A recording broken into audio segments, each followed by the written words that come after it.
In this quiet space of Dreamtime Science, we turn down the volume of the universe to hear its subtlest secrets.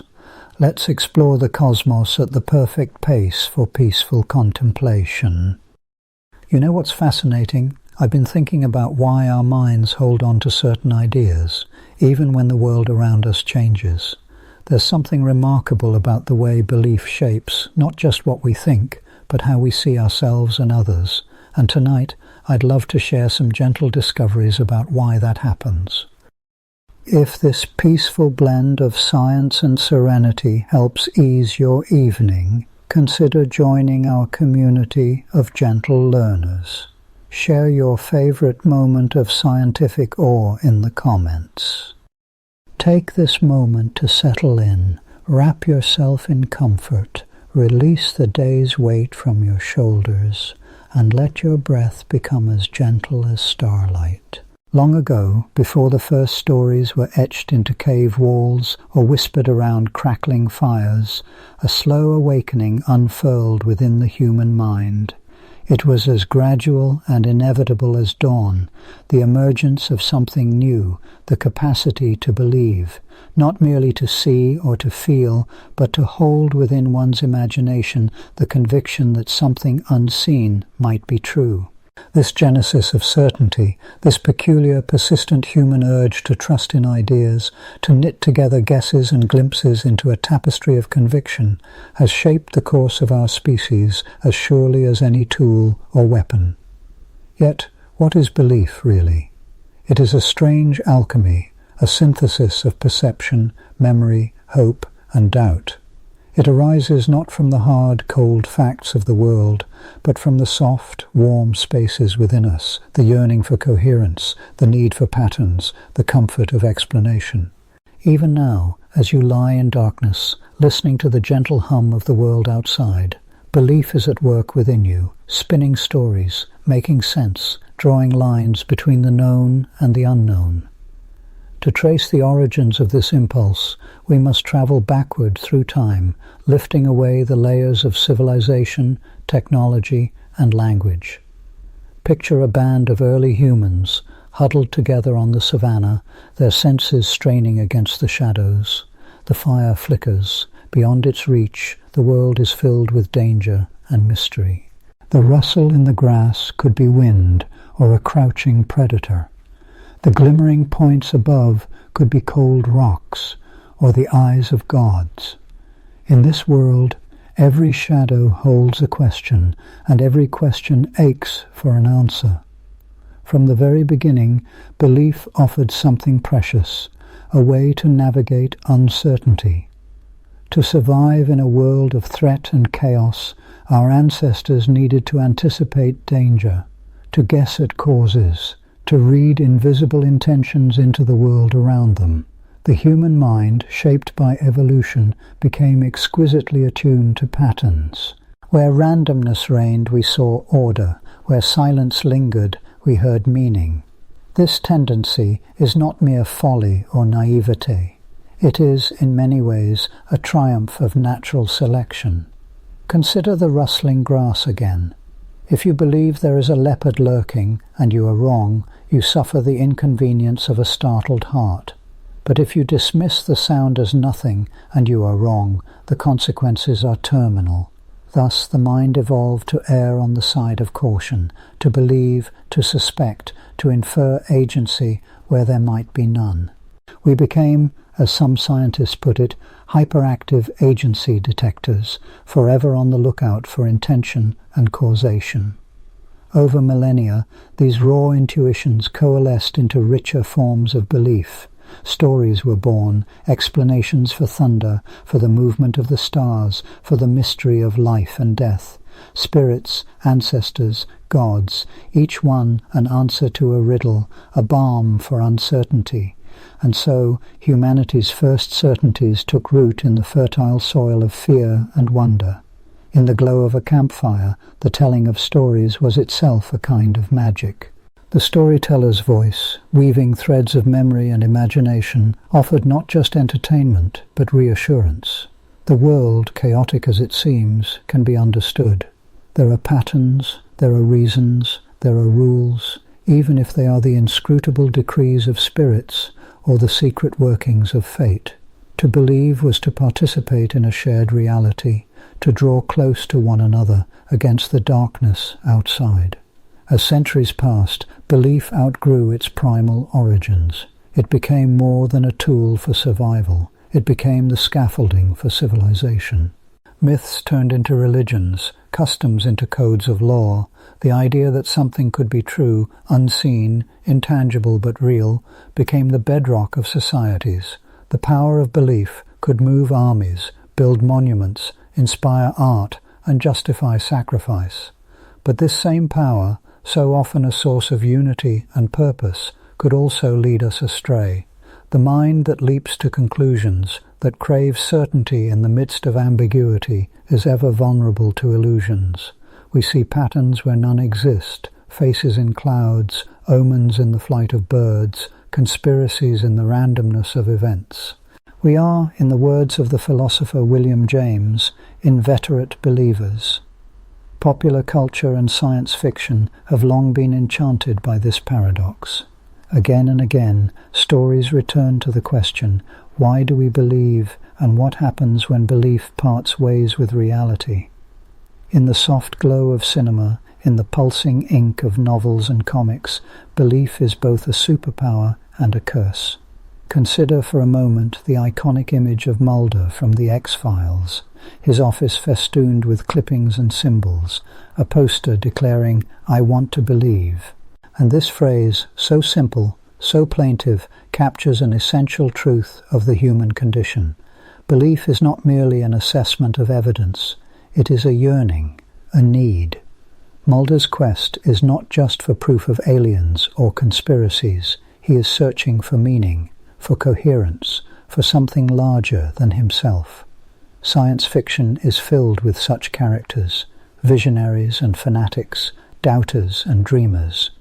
In Philip K. Dick's labyrinthine tales, reality itself is slippery, and belief becomes the only anchor in a sea of illusions. In Inception, Nolan's dream spinners plant ideas so deeply that they become indistinguishable from truth. The replicants in Blade Runner believe in their own histories, their own memories, even as those memories are artificial. Again and again, these stories ask, is belief a virtue or a vulnerability? Does it make us human, or does it blind us to the truth? Yet it is not only in fiction that the power of belief is revealed. The history of science itself is a long struggle between certainty and doubt.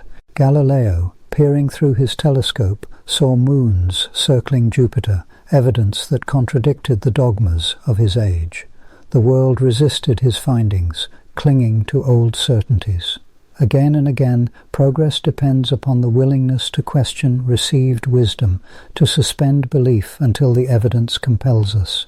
But, as history shows, we are rarely content with uncertainty. The mind abhors a vacuum. In the absence of definitive answers, we fill the void with faith, with speculation, with conviction. It is a universal instinct, found in every culture, every era, to believe in something, rather than to face the terror of the unknown. Anthropologists have long marveled at the diversity of human belief systems. From the animistic traditions of hunter-gatherers to the grand theologies of ancient empires, from the folk superstitions of rural villages to the sleek modern doctrines of science and technology, belief adapts to every environment. Sometimes it is woven into ritual, sometimes encoded in law, sometimes hidden behind a mask of irony or skepticism. Always, it serves the same basic need, to make sense of the world, to impose order on chaos, to give meaning to the fleeting span of a human life. Yet belief is not always solemn or serious. It is also the stuff of play, of imagination, of joy. Children invent invisible friends, build castles of conviction from the flimsiest materials. Even adults indulge in harmless superstitions, knocking on wood, wishing upon stars, carrying lucky charms. These little rituals are not failures of reason. They are expressions of hope, of the desire to bend fate, if only by a hair's breadth, in our favor. Popular culture delights in exploring the boundaries of belief. Superheroes draw their power from conviction. Superman's unwavering sense of justice, Batman's relentless faith in his own mission, Wonder Woman's trust in truth itself. Magic systems in fantasy worlds often depend upon belief. Spells work only if the caster believes. Illusions deceive only the credulous. The line between reality and fantasy blurs, reminding us that belief is both a creative force and a potential snare. The same is true in the darker corners of science fiction. In dystopian futures, belief is weaponized, used to manipulate, to divide, to control. Orwell's 1984 depicts a world where the party demands not just obedience, but belief in the impossible. 2 + 2 = 5. Dissent is not merely punished, it is erased from the fabric of reality. In such stories, the power of belief is revealed in its most dangerous form, the ability to overwrite the truth itself. At the heart of all these tales lies a fundamental question. Why are we so prone to believing in ideas, even when the evidence is thin or absent? The answer is both simple and profound. Belief is the bridge between what we know and what we wish to be true.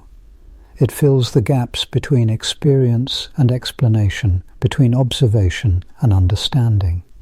It is the engine of curiosity, the spark of invention, the glue of society. Cognitive scientists have mapped the architecture of belief, tracing its roots through the tangled forests of the brain. They speak of confirmation bias, the tendency to seek out evidence that supports what we already believe, and to ignore or dismiss what contradicts it. They describe patternicity, the irresistible urge to find order in chaos, to see faces on Mars, to hear messages in static. They study the role of emotion, of memory, of social influence. Each piece of the puzzle brings us closer to understanding why belief is so persistent, so powerful, so hard to shake. Yet, for all their insight, science cannot fully capture the mystery of belief. There is something irreducible, something ineffable in the act of trusting an idea, of surrendering to a conviction. It is not merely a computational process, not merely a trick of neurons and neurotransmitters. It is, at its core, an act of imagination, a leap into the unknown. Perhaps that is why belief has always been entwined with the arts, with music, with poetry, with myth. The stories we tell, the songs we sing, the images we paint, all are expressions of belief, invitations to share in a vision of the world. Even the most skeptical scientist, the most hard-headed rationalist, must at times suspend disbelief, must trust in possibility, must imagine what has not yet been proven. In recent decades, psychologists have explored the phenomenon of belief perseverance, the stubborn persistence of conviction even in the face of overwhelming evidence to the contrary. Once an idea takes root in the mind, it is exceedingly hard to uproot. Facts bounce off, arguments slide away, doubt is deflected. This stubbornness is not simply a flaw, it is a byproduct of the same mechanisms that make belief so adaptive. To change one's mind is to risk losing coherence, to unravel the fabric of identity. And so we cling to our certainties, even as the world shifts beneath our feet. We build castles of conviction, raise banners of faith, draw maps of meaning. In the world of popular culture, these castles are built of dreams and nightmares, hopes and fears. In the world of science, they are built of hypotheses and theories, models and equations. In both realms, belief is the scaffolding, the invisible architecture that supports all our endeavors. As you drift in the quiet darkness, consider the paradox that lies at the heart of belief. It is both our greatest strength and our deepest vulnerability. It is the force that propels us forward, the engine of discovery, of creativity, of love. And it is the thing that can ensnare us, trap us in illusions, lead us astray. The genesis of certainty is not a single moment, but an endless unfolding, a story that began in the shadowed savannas of prehistory and continues even now in the flicker of your own thoughts. If you listen closely, you can almost hear the echoes of those ancient fires, the first stories, the first certainties. They are with us still, woven into every belief, every doubt, every dream. What, then, is the next chapter in this story? What happens when belief collides with evidence, when conviction meets uncertainty, when the world refuses to conform to our expectations? The journey continues, deeper and stranger, as the dance between belief and doubt unfolds. In the hush of night, as the world slips toward the threshold of dreams, let us drift further into the labyrinth of convictions, a winding, ever-branching network of corridors within the human mind. Here, the walls are built not of stone or mortar, but of ideas and assumptions. Each turn and intersection is shaped by the beliefs we inherit, absorb, question, or fiercely defend. The journey through this maze is not always gentle. It can be dizzying, humbling, and full of unexpected revelations. Yet it is within this labyrinth that the true complexities of our realities are forged. At first glance, it may seem as though our senses are trustworthy guides, faithfully reporting the world as it is. The eyes open upon the world, gathering photons that dance through the lens and onto the retina. The ears quiver with the undulations of invisible air, translating them into the symphony of life around us. Touch, taste, and smell weave their own subtle threads into the fabric of perception. But within the labyrinth, these senses are revealed as both miraculous and deeply fallible. Consider for a moment the curious phenomenon of the blind spot. Within each eye, there exists a small region devoid of photoreceptors, a place where the optic nerve exits the retina. In this spot, vision is simply absent, yet you do not walk through life with a hole in your view. Instead, your mind fills the gap, drawing from the surrounding scene, blending colors and shapes to create a seamless illusion of completeness. The brain, ever eager to make sense of the world, acts as a tireless artist, painting over the void with confident strokes. It is only with deliberate effort, a careful test with pen and paper, that we glimpse the deception. Such is the first twist in the labyrinth, the realization that perception is not a passive mirror, but an active interpretive process. This truth extends far beyond the blind spot. Each sense is a storyteller, not a stenographer.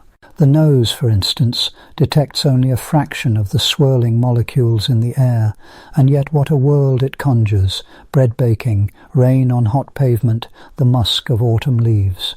The tongue, too, with its islands of taste buds, has no means to know sweetness or bitterness except by the brain's synthesis. Even touch, which seems so direct, is filtered through nerves and expectations. The hand reaching for a glass of water may feel cool smoothness, yet it does not sense the countless microscopic ridges or the restless dance of atoms at the surface. All of these sensations are not raw data, but interpretations shaped by the labyrinthine architecture of the brain. Here, in the dim corridors of belief, we encounter the myth of infallibility, the seductive notion that what we see, hear, and feel is a pure reflection of reality. It is an ancient myth, woven into proverbs and common sense, yet it cannot withstand the scrutiny of science. The study of illusions, for example, reveals the mind's tendency to leap to conclusions, to impose order where none exists. The Muller-Lyer illusion, with its cunning arrows, tricks us into seeing lines of different lengths where there are none. The color-changing dress that once swept the internet, was it blue and black or white and gold, reminds us that even the simplest facts can fracture along the lines of perception.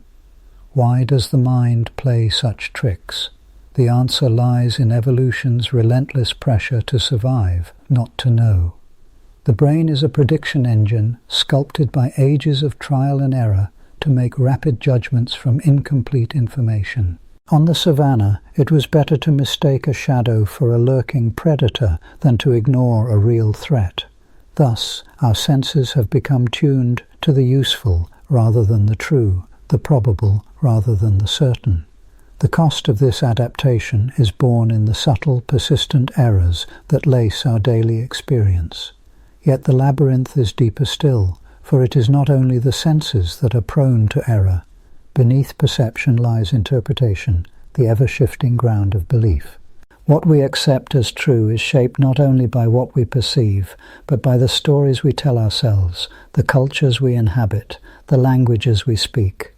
Belief systems are like rivers, carving channels through the bedrock of the mind, directing the flow of thought and feeling. Imagine a child, wide-eyed and curious, learning the ways of the world. Every touch, every word, every glance from a parent or teacher is a stone laid in the foundation of conviction. Some stones are placed with careful intention. Fire is hot, it will burn you. Others are set without conscious thought. People who look like us are trustworthy. The child absorbs these lessons, often without question, and soon the labyrinth begins to take shape, an invisible architecture of assumptions and expectations. As the child grows, the labyrinth expands, branching into ever more complex patterns.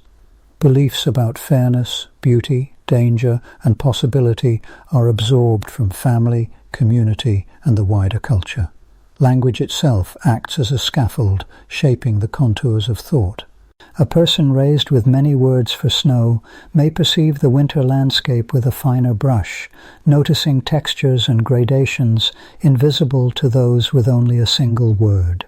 A society that reveres elders may foster different attitudes toward age and wisdom than one obsessed with youth and novelty. Thus, the labyrinth of conviction is not only personal but collective. At times, the pathways of the labyrinth align with reality, guiding us wisely through the world. At other times, they lead us astray, blinding us to alternative perspectives or trapping us in prejudice. The history of science is a chronicle of such misdirections. The conviction that the earth was the unmoving center of the cosmos, the belief that illnesses were caused by foul airs rather than invisible germs, the notion that continents were fixed, not drifting on molten rock. Each of these beliefs was once defended with fervor, woven into the very fabric of society. And yet, one by one, they were overturned, not by the senses alone, but by the patient collective work of questioning, testing, and revision. To walk the labyrinth with open eyes is to recognize the provisional nature of knowledge. Even the most cherished convictions may be subject to revision should new evidence or perspectives arise. This is not a comfortable truth. It can feel like walking on shifting ground. But it is also the source of discovery, the spark that kindles curiosity and wonder. Yet, the labyrinth also contains chambers where certainty seems impenetrable. In these chambers reside the cognitive biases, those subtle tilts and warps in the way we process information. Confirmation bias, for example, is the tendency to seek out evidence that supports our existing beliefs, while ignoring or dismissing that which contradicts them. It is as though, once a path is laid within the labyrinth, we are reluctant to stray from it, even in the face of compelling new routes. Another bias, the Dunning-Kruger effect, reveals that those who know the least about a subject are often the most confident in their understanding. The labyrinth, it seems, can be deceptive not only in its construction, but in the very sense of certainty it bestows. Unaware of the vastness beyond our own experience, we may mistake the narrow corridors for the whole of reality. The mind, for all its brilliance, is also a master of rationalization. When confronted with evidence that challenges a cherished belief, it may twist and bend, weaving elaborate justifications to preserve the existing structure. This phenomenon, known as cognitive dissonance, is a source of both resilience and rigidity. It allows us to maintain coherence in the face of contradiction, but it also makes the labyrinth difficult to remap. Consider the story of Ignaz Semmelweis, a 19th century Hungarian physician. Semmelweis observed that doctors who washed their hands before attending childbirth dramatically reduced the incidence of deadly puerperal fever. Yet his findings were met with scorn and resistance. The prevailing belief that disease was caused by imbalances in the body's humours was so deeply entrenched that even clear evidence could not easily dislodge it. Semmelweis's colleagues clung to their convictions, unwilling to traverse new paths in the labyrinth. It would be decades before germ theory gained acceptance, and the loss in the interim was immense. Such stories are woven throughout the history of science and society. They remind us that the labyrinth is not merely a metaphor, but a living reality. Beliefs shape perception, perception shapes belief, and together they construct the worlds we inhabit. The challenge is not to escape the labyrinth, for that is impossible. Rather, it is to become aware of its twists and turns, to question its boundaries, and to seek new passages where old ones grow narrow. At the very edge of the labyrinth lie the mysteries that defy easy explanation. The nature of consciousness, the origins of the universe, the mind's relationship to the body. These are the chambers where certainty dissolves into wonder. Here, even the most rigorous science must yield to humility, acknowledging the limits of current understanding. To dwell in these regions is to accept the provisional nature of knowledge, to embrace the possibility that tomorrow's discoveries may redraw the map. But the labyrinth is not only a place of confusion and error, it is also the source of creativity and progress. Each time a belief is challenged, each time a new path is forged, the boundaries of understanding shift. The story of science is not a straight road, but a winding journey through the corridors of conviction. It is a dance between skepticism and trust, between the comfort of certainty and the thrill of the unknown. Even as the labyrinth can entrap, it can also liberate. Consider again the child, now grown, who begins to question the beliefs handed down by family and culture. Perhaps they encounter a book, a teacher, or a friend who opens a door to a new chamber. Perhaps they travel to a distant land and find that what was once unthinkable is, elsewhere, commonplace. With each revelation, the labyrinth expands, revealing vistas previously hidden. The journey is never complete, for each answer gives rise to new questions, each certainty to new doubts. And so, as we drift in the gentle dark, let us hold lightly to our convictions, recognizing them as both guides and gatekeepers. The mind is a marvel of adaptation, capable of extraordinary insight and profound error. To navigate the labyrinth is to move with curiosity and humility, to question even what seems most obvious, and to remain open to the possibility of being surprised. In the quiet spaces between thoughts, the edges of understanding shimmer. There, at the boundary between what is known and unknown, lies the invitation to exploration. The labyrinth of convictions is not a prison, but a landscape, one we traverse not alone, but with the generations before and after us, each seeking, each discovering, each reshaping the map. As the night deepens and the stars wheel overhead, let us pause within this labyrinth. The walls are high, the passages winding, but through every turn there is the promise of new insight, a glimmer of understanding just beyond the next bend. The myths of infallibility dissolve in the soft light of inquiry, and what remains is the enduring mystery, the ever-changing, ever-expanding architecture of belief and perception. There is much yet to wonder at, in the spaces where conviction and curiosity entwine. And beyond this present chamber, a deeper question beckons. How do we, fallible travellers in this maze, find our way toward knowledge? What tools have we fashioned to chart a course through uncertainty, to test the boundaries of our convictions, and to glimpse the world as it truly is, if only for a moment? These are the mysteries that await us further down the winding path in the next uncharted room of the labyrinth. Across the centuries, the firmament of faith, soaring above cultures, weaving through minds, shimmering in the quiet night of human thought, has called out to seekers of knowledge, not just theologians and poets, but those who have donned the cloak of the scientist, the philosopher, the psychologist. How does belief arise, they wondered, and how might it be measured, mapped, and understood without disturbing its fragile architecture? The task is daunting, for belief does not yield easily to the microscope or the ruler. It is elusive, flickering between neurons and narratives, as much a story as a structure. Yet, with curiosity and ingenuity, generations of researchers have tried to probe this gossamer web, disentangling the strands of conviction, doubt, tradition, and trust. It began, perhaps, with simple questions.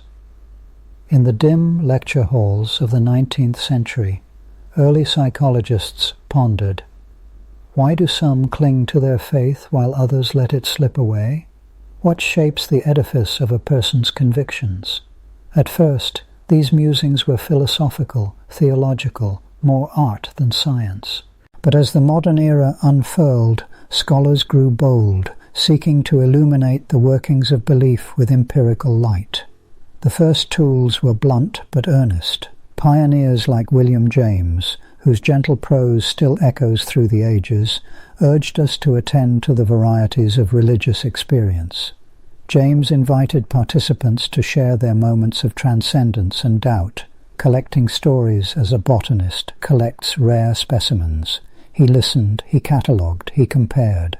In doing so, he established a tradition. To understand belief, one must begin by listening. Yet listening alone could not satisfy the hunger for data. The next generation, eager to quantify the intangible, began to devise their own instruments. Early surveys emerged, lists of questions carefully designed to plumb the depths of faith and skepticism. Respondents would be asked to rate their agreement with statements such as, "I believe in a personal God," or "religious rituals are important in my life." The answers, tallied and graphed, revealed patterns invisible to the naked eye. The slow ebb of religious observance in some corners of the world, the steadfastness of faith in others. But surveys are only the surface, a reflection of what people are willing or able to articulate. The real theatre of belief lies deeper in the hidden corridors of the mind. To reach these depths, psychologists began to borrow from the experimental toolkit, designing clever studies that tease apart the roots of conviction. Consider, for instance, the subtle art of the priming experiment. In a quiet room, a participant is shown a series of words: heaven, miracle, spirit. Later they are asked to interpret ambiguous events, a shadow in the night, a sudden gust of wind. Researchers found that those primed with religious concepts were more likely to perceive intentionality or meaning, as if the divine had left fingerprints on the mundane.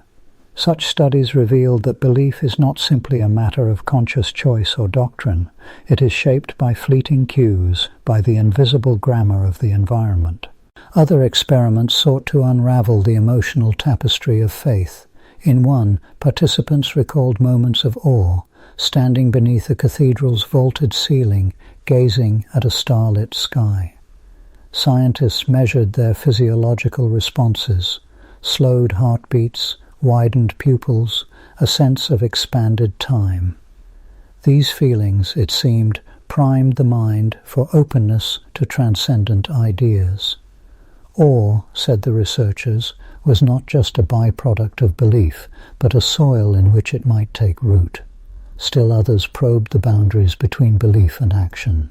How do convictions guide behavior?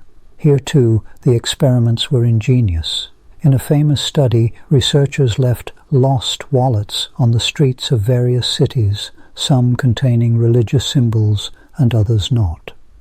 The rate at which the wallets were returned varied, suggesting that even subtle cues of faith could nudge people towards honesty, or perhaps that the mere presence of such symbols invoked a sense of being watched, a whisper of the sacred in the secular world. Yet the study of belief is not confined to the laboratory or the questionnaire.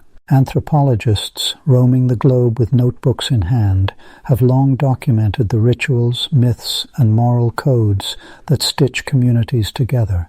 They observe the Maasai warrior blessing his spear, the Buddhist nun spinning a prayer wheel, the child lighting a candle in a cathedral's shadow. In each gesture, they see belief not as a static possession, but as a living practice, enacted, performed, renewed with every breath.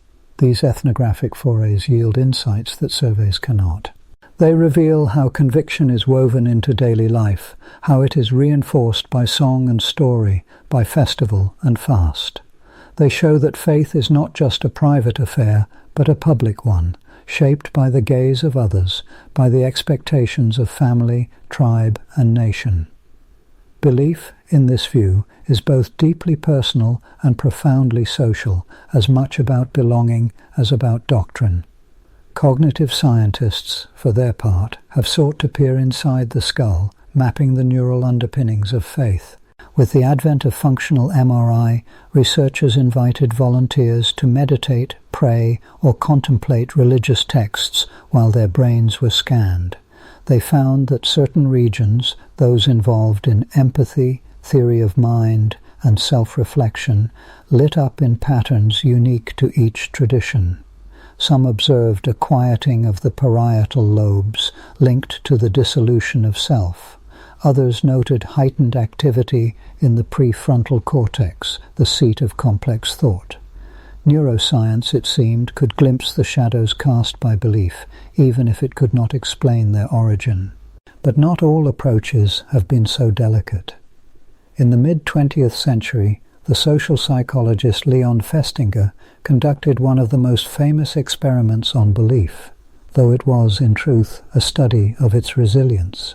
Festinger and his colleagues infiltrated a doomsday cult whose leader, Dorothy Martin, predicted the world would end on a specific date.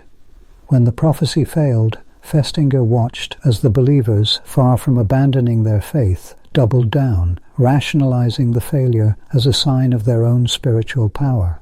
Thus was born the theory of cognitive dissonance, the idea that humans will go to great lengths to resolve the tension between belief and reality. Cognitive dissonance, Festinger argued, is not a flaw, but a feature, a psychological mechanism that preserves the integrity of the self. When beliefs are threatened, the mind races to defend them, erecting barricades of justification and reinterpretation. This insight, simple yet profound, has shaped decades of research, illuminating why convictions can be so stubborn, so impervious to evidence. It is not that believers are irrational, but that they are human, wired to seek coherence, to cling to meaning in the chaos.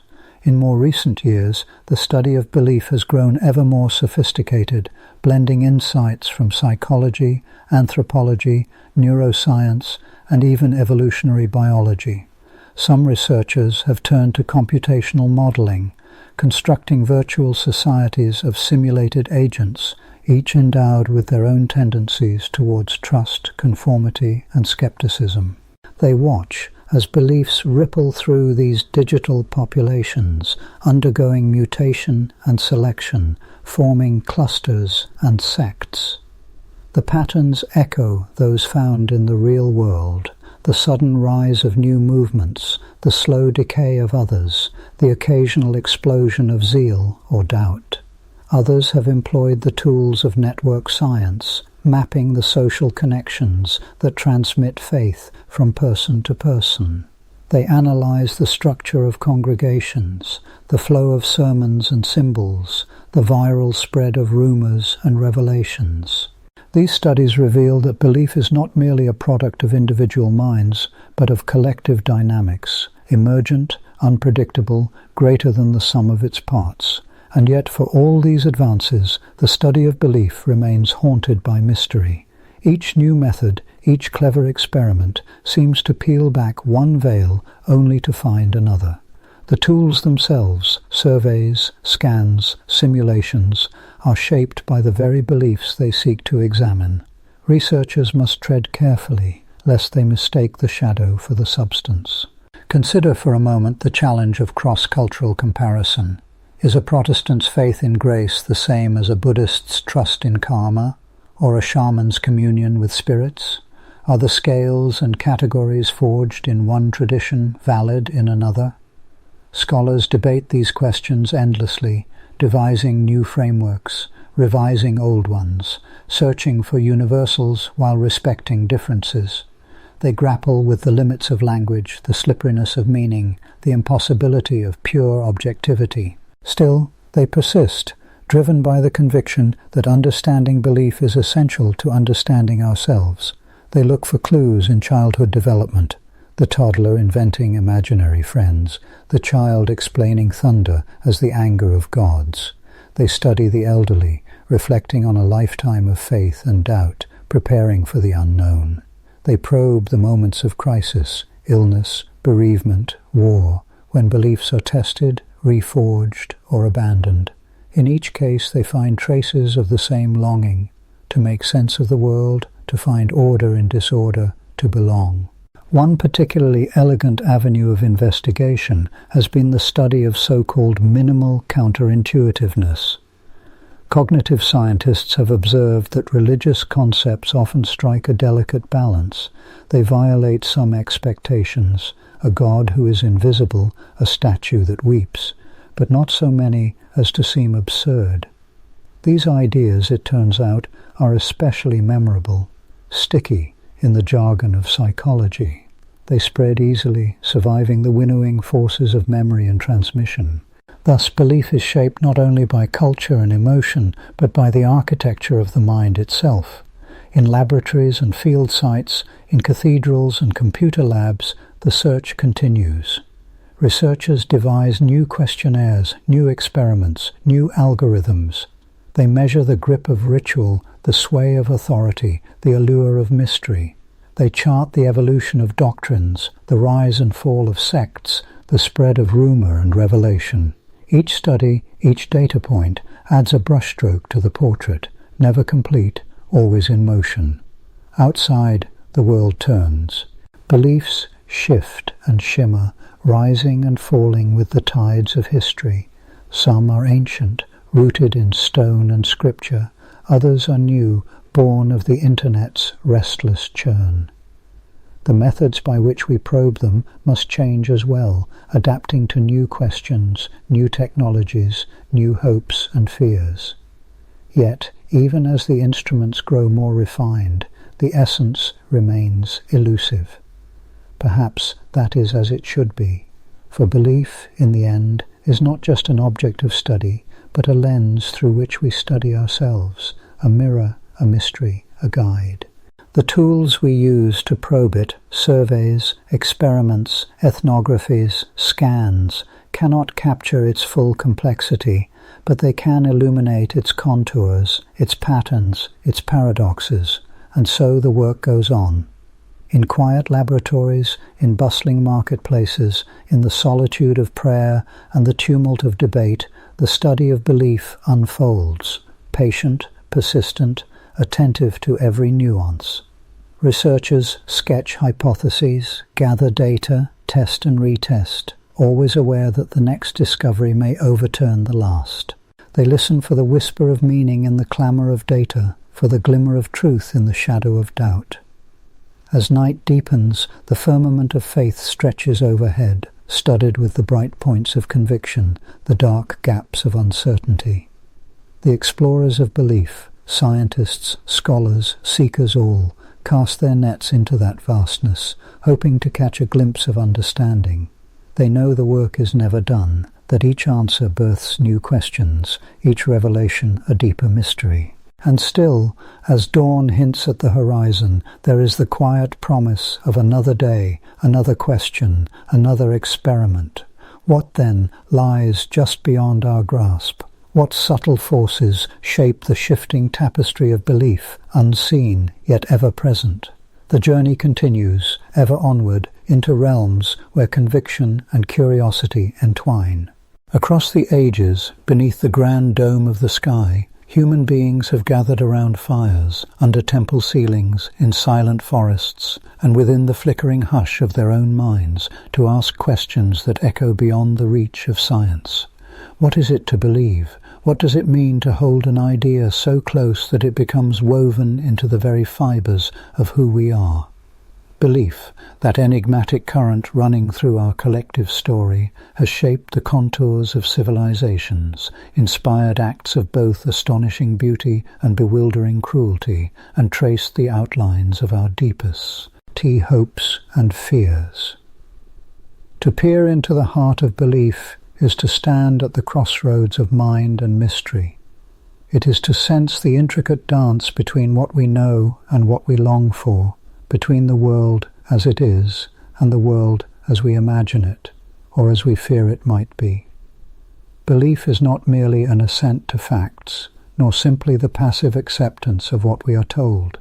It is an active, living force, a mosaic crafted from memory and imagination, logic and longing, the sediments of culture and the singular pulse of personal experience.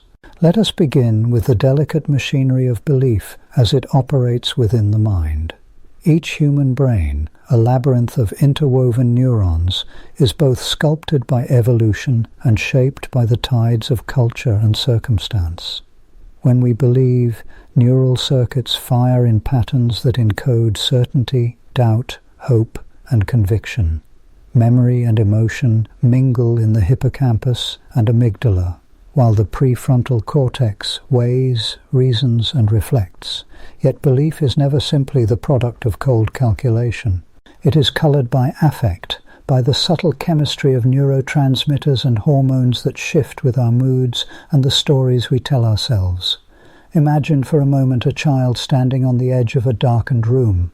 The shadows twist and flicker, and the child's mind fills the unknown with imagined monsters. The child's belief in these monsters is not a failure of rationality, but an act of creative pattern-finding, a way to make sense of uncertainty, to fill the silent spaces with meaning.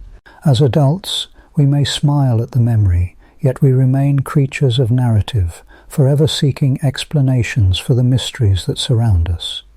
Where knowledge falters, belief steps in, sometimes as a lantern, sometimes as a mask. Throughout history, belief has been the mortar binding together the stones of human society. The earliest humans gazed at the stars and saw not merely points of light, but ancestors, gods, and omens. They wove these celestial signals into tapestries of myth that explained the world's wildness and their own place within it. The stories varied. Some spoke of sun gods riding chariots, others of cosmic eggs cracking open to birth the universe. What mattered was not the literal truth of these tales, but their power to forge kinship, to align many hearts toward a shared vision of reality. Belief systems, whether religious, philosophical, or scientific, are never static. They flicker and shift, adapting to the evolving needs of their adherents. Consider the rise of great religious traditions: Buddhism, Christianity, Islam, Hinduism, and the many indigenous faiths that pulse like quiet rivers through the world. Each arose in specific historical contexts, shaped by geography, conflict, and the restless search for meaning. In their scriptures and rituals, we find echoes of ancient fears and aspirations: the hope for justice, the longing for transcendence, the terror of death, and the aching desire for a sense of belonging. Yet belief is not confined to matters of the sacred. It seeps into every corner of human life, into the political ideals we cherish, the social norms we obey, the scientific paradigms we defend, and the personal narratives by which we explain our own existence. A scientist, after all, is not immune to belief. She may trust in the power of reason, the reliability of empirical evidence, or the eventual comprehensibility of the universe. These, too, are acts of faith, albeit of a different kind. Faith in the tools and methods that have, so far, revealed the hidden patterns of nature. The impact of belief on humanity is profound and double-edged. At its best, belief inspires acts of courage and compassion, drives great works of art and architecture, and fosters the social cohesion that makes civilization possible. the Parthenon and the pyramids, the soaring cathedrals of Europe and the intricate mandalas of Asia, the Declaration of Human Rights and the poetry of Rumi, all are monuments to the creative power of shared belief. Through belief, individuals transcend their solitude and become part of something larger, a community, a tradition, a vision that outlives any single life. But belief is not always benign. The same force that unites can also divide, drawing lines between us and them, the saved and the damned, the righteous and the lost. History is scarred with the consequences of dogmatic certainty, wars of religion, inquisitions and purges, ideologies that justify cruelty in the name of some higher cause. When belief hardens into dogma, when doubt and dialogue are banished, the mosaic of human possibility fractures. The very mechanisms that allow us to trust, to collaborate, to build civilizations can also be turned toward exclusion and destruction. Why then do we cling so fiercely to our beliefs, even when confronted with evidence that challenges them? The answer lies deep within the architecture of the mind. Cognitive scientists speak of confirmation bias, the tendency to seek out information that supports our existing views, and to dismiss or rationalize away that which does not. This bias is not a flaw, strictly speaking, but an adaptation. In a world of overwhelming complexity, it is efficient to rely on mental shortcuts that preserve coherence and stability. Yet these same shortcuts make it difficult to let go of cherished beliefs, even when they no longer serve us. There is also a deeper, more existential reason. Belief gives shape to the chaos of existence. It tells us who we are, where we come from, and what we should strive to become. To question our beliefs is to risk unraveling the threads that hold our sense of self together. It is to stand on the edge of uncertainty, gazing into the abyss of not knowing. For some, this is an intolerable prospect. For others, it is the beginning of wisdom. Philosophers have long pondered the nature of belief, its origins, its justifications, its role in the drama of human life. William James, that gentle explorer of the psyche, once wrote that belief creates the actual fact.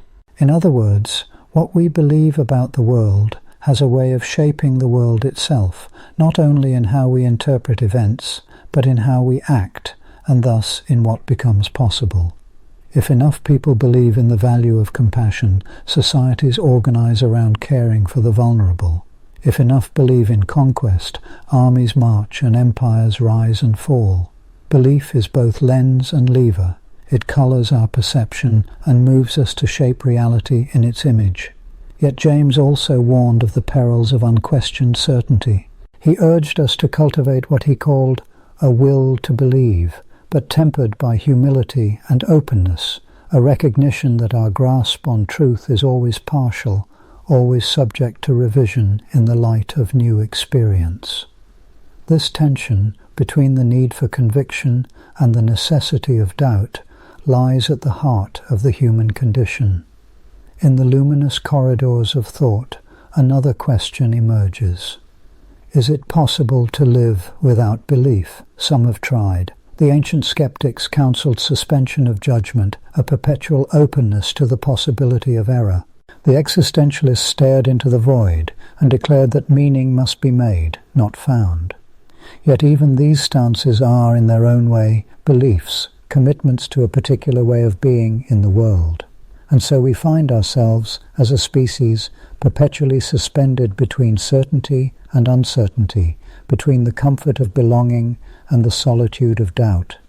Each of us carries within us a mosaic of beliefs, some inherited from parents and teachers, some forged in the fire of personal experience, some adopted in moments of crisis or revelation. This mosaic is rarely neat or consistent. It is a patchwork, a living testament to the complexity of our minds and the richness of our histories.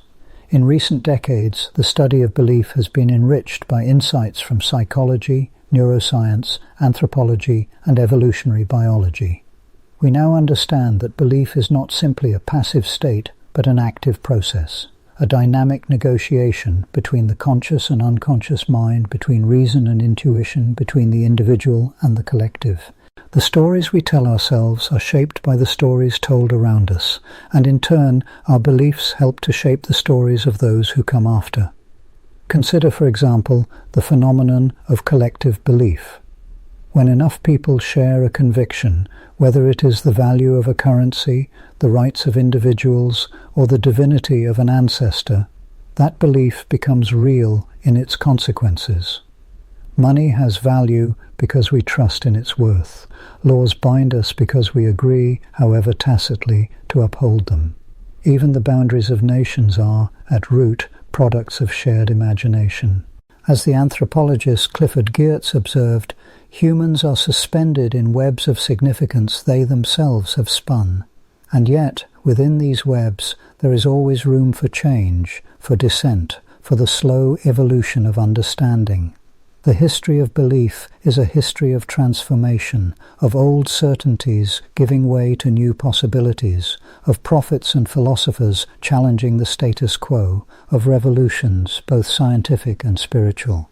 The Copernican shift that displaced Earth from the center of the cosmos, the abolition of slavery, the recognition of universal human rights, each was made possible by the courage to question, to reimagine the boundaries of what could be believed. At the same time, belief is never entirely free. It is shaped by forces beyond the reach of individual will, by the language we inherit, the rituals we practice, the myths that saturate our childhoods. Even the most solitary skeptic is in dialogue with the voices of the past. To believe is to participate in a vast, ongoing conversation, a conversation that stretches back to the dawn of consciousness and will continue as long as there are minds to wonder and hearts to hope. In the quiet hours of the night, when the noise of the world recedes and the mind turns inward, we may find ourselves reflecting on the beliefs that have shaped our own journey. Some may be comforting, others troubling. Some have served us well, others may no longer fit the contours of our lives. To examine our beliefs is not to betray them, but to honor their power, to recognize that they are living things, capable of growth and transformation. As you drift toward sleep, imagine humanity as a vast mosaic, each life a colored tile, each belief a stroke of pigment. The pattern is always unfinished, always in motion, glimmering with the light of 1,000 hopes and fears, dreams and doubts. Somewhere in the darkness new questions are forming, new stories are waiting to be told. The mystery of belief endures, as deep and boundless as the night itself, inviting us onward into the unknown. As our journey through the science of belief drifts to a close, like a comet tail fading into the hush of space, may you rest gently in the wonder of the ideas that hold us close. Let your thoughts wander softly among the stars, and when you're ready to dream again, return for more quiet mysteries whispered in the night.